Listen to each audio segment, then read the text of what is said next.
नमस्कार मित्रांनो, आज आपण इयत्ता 7वी मंथन इंग्लिश या विषयाचा युनिट 1 मधला पार्ट 2 बघणार आहोत. Writing contextual meaning of the word.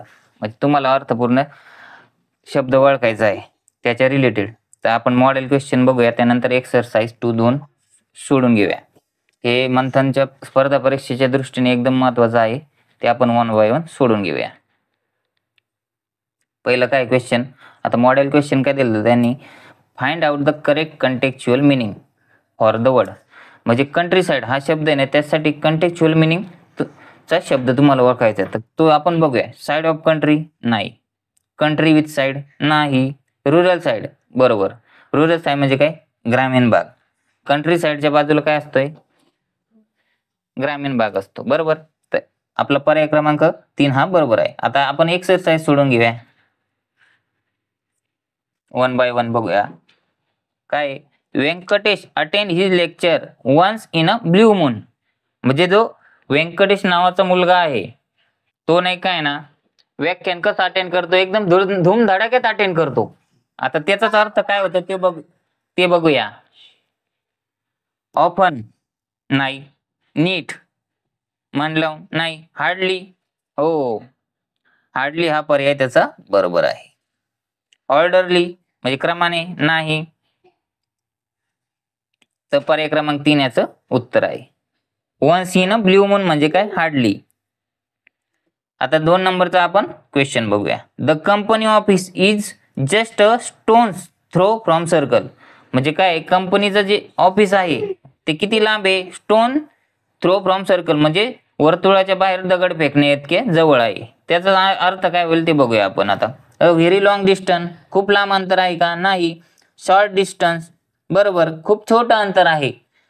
त्याला अजून पर्याय काय दिले, फार अवे, खूप लांब आहे का, नाही. टू डिस्क्लोज हा पण पर्याय नाही, तर पर्याय काय आहे, शॉर्ट डिस्टन्स म्हणजे कमी अंतरावर आहे. म्हणजे सर वर्तुळाच्या बाहेर तुम्ही दगड फेकता, याचा अर्थ असा घ्यायचा इथं की कमी अंतर आहे बरोबर. आता 3 नंबरचा आपण क्वेश्चन बघूया. I want to learn bike. मला बाईक शिकायला आवडते, पण काय म्हणलंय त्यांनी, but I don't understand the ins and outs of how does the engine work. पण इंजिनचं काम कसं होतं ते मला माहीत नाही. म्हणजे आता काय, फुल डिटेल माहिती आहे का त्याला, नाही. सिंपल थिंग माहिती आहे का, नाही. अनवॉन्टेड नाही. कॉन्फिगर आहे का, नाही. तर पहिला पर्याय जो आहे फुल डिटेल, त्याला बाईकची पूर्ण माहिती नाही आहे, हा त्याचं पर्यायाचं उत्तर आहे.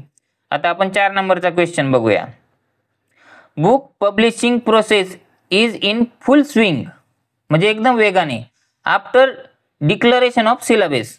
कधी होतं हे, सिलेबस एकदा डिक्लेअर झाला त्यानंतर काय होतं, जी बुक पब्लिशची प्रोसेस एकदम फास्ट होते. त्याच्यात आपल्याला रिलेटेड म्हणजे त्या अर्थाचे शब्द शोधायचे. आपण बघूया.